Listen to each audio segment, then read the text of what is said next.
Our next piece is to go through each of these 5 steps: state the hypothesis, determine alpha, gather data and compute test statistic. 4 is compute the p-value, and 5 is the decision. We're going to go through each of those 5 steps and discuss how that procedure is done in general, and then when we'll tie it all together with a specific example or two. So, state hypothesis. We've already discussed the hypotheses are the null hypothesis and a colon, the alternate hypothesis and a colon. So H sub O, you state it here. H sub 1, you state it here.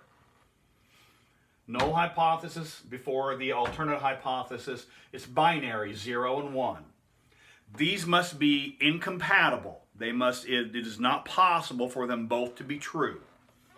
So, the null hypothesis, remember, one of these involves equality, one of them involves inequality. Remember that the alternate hypothesis involves inequality. So, there are differing ways to approach this, differing ways to do this. This is the approach that we will take. First off, the hypotheses always involve parameters.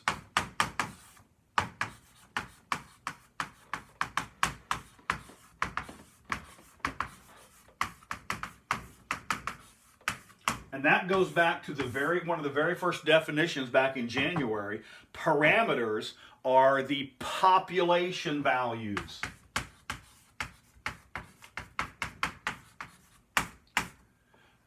Statistics are the sample values.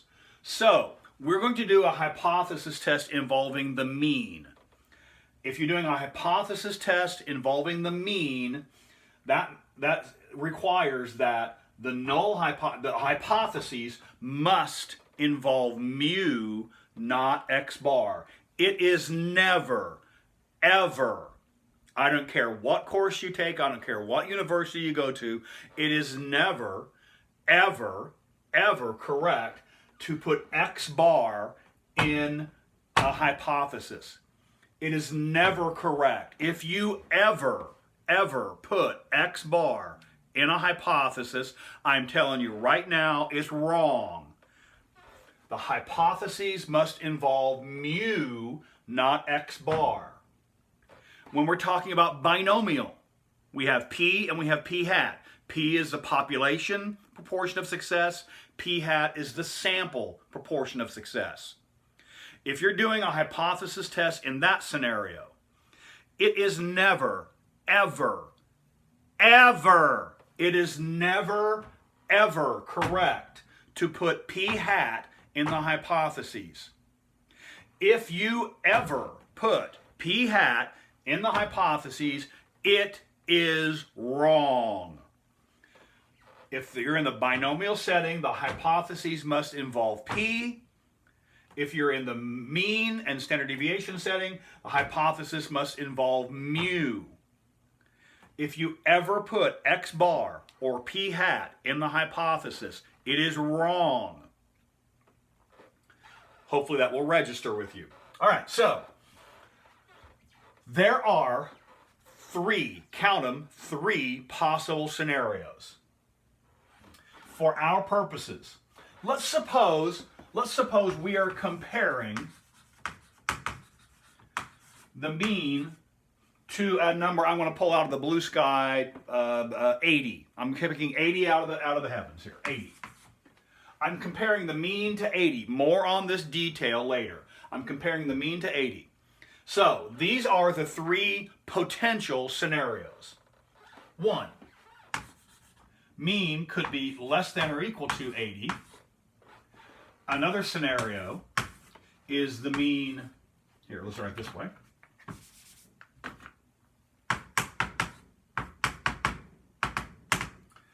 The mean could be greater than or equal to 80. Or the third scenario,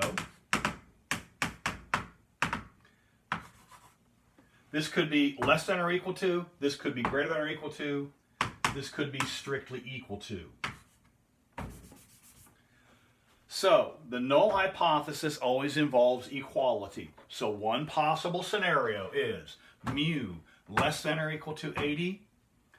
If this is mu less than or equal to 80, then the alternate hypothesis must be that mu is greater than 80.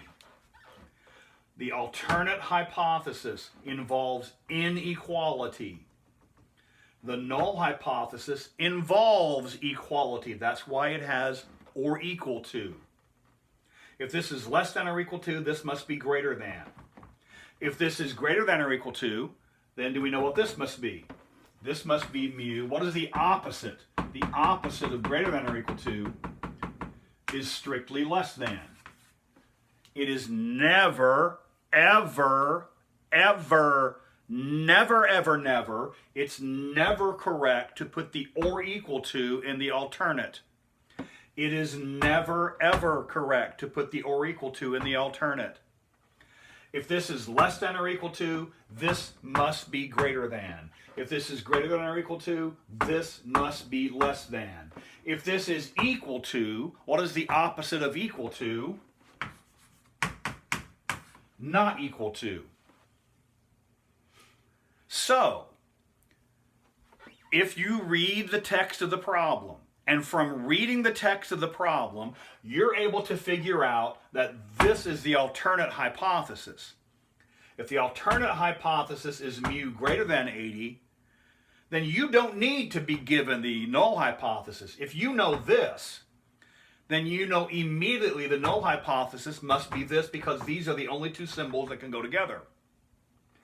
Suppose from your reading of the problem, you're able to garner that the null hypothesis is mu greater than or equal to 80. If that's the case, then you don't need to have any information given about the alternate, because if this is greater than or equal to 80, this must be less than 80, because these must be opposite. And then the similar thing happens here. If you're able to read from this, garner and gather from the reading of the problem that this is the null hypothesis, then you know this must be the alternate. And if you're able from the reading to get this, then you don't need to have this given. If you're given any one of these, you should be able to find the other. And that typically is what happens. Now, again, I just picked 80 out of the blue sky. The specific number, and I don't know why I used 0 over here. I should have used my 80 again.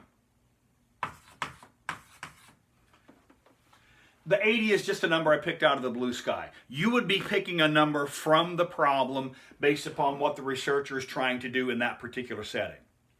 Now, earlier, I talked about, in one of the earlier videos, I talked about a couple of different scenarios. So let's go back and kind of see what those hypotheses would have been in those particular problems.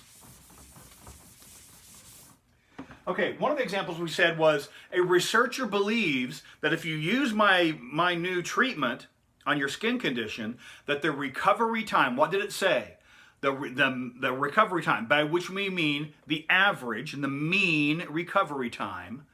The researcher believes the mean recovery time will be significantly less than 110 hours.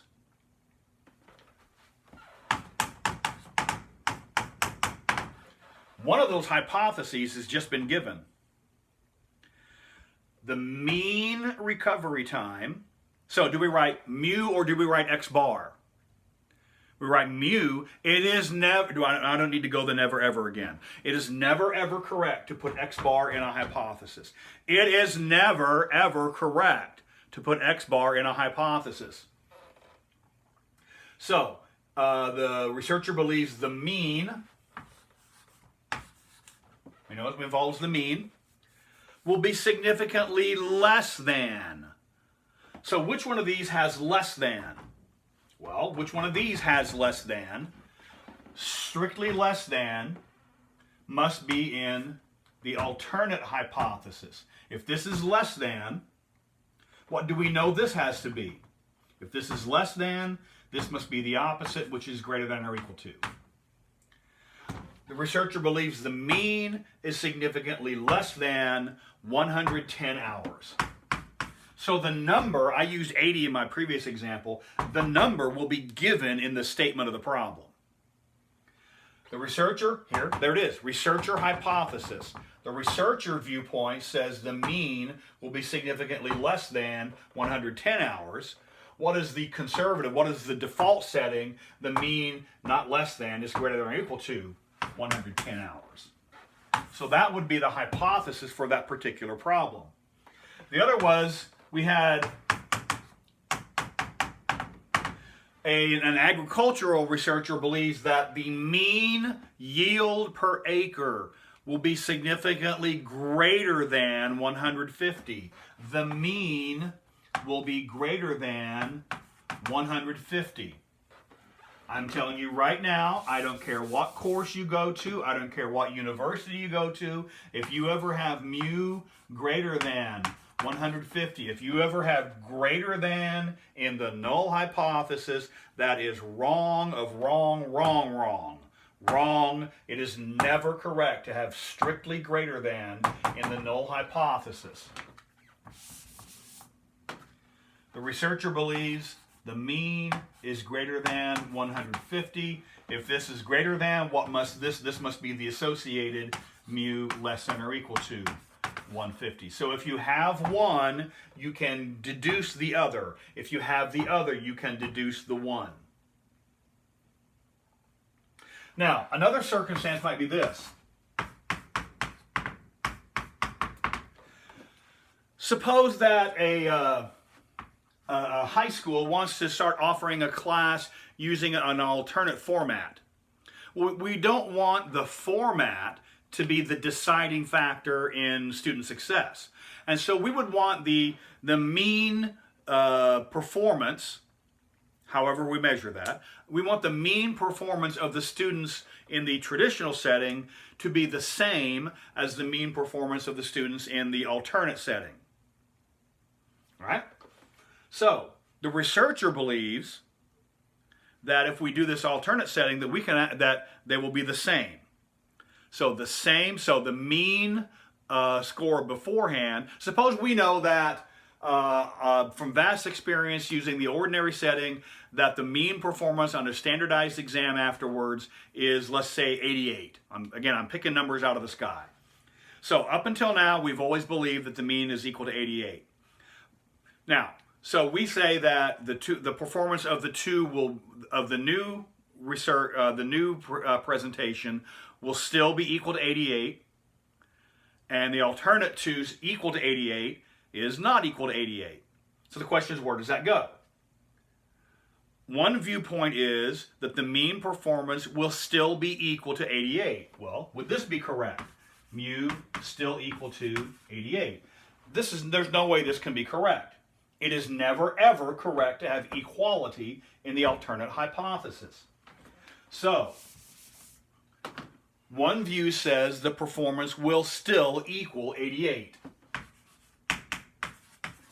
The alternate says mu will not equal 88, which means the performance was different. It could be too high, it could be too low. All we're concerned with is it's different. We're investigating same, different. Same, different. Whereas here, we're investigating less than or not less than. Here we're investigating greater than or not greater than. Here we're investigating same, different. Different, not different. And so those are the only three scenarios. These always go together as a pair. These always go together as a pair. And these always go together as a pair. It is never, ever correct to write this. This is never correct because the opposite of not equal to is not less than or equal to. And the opposite of less than or equal to is not equals.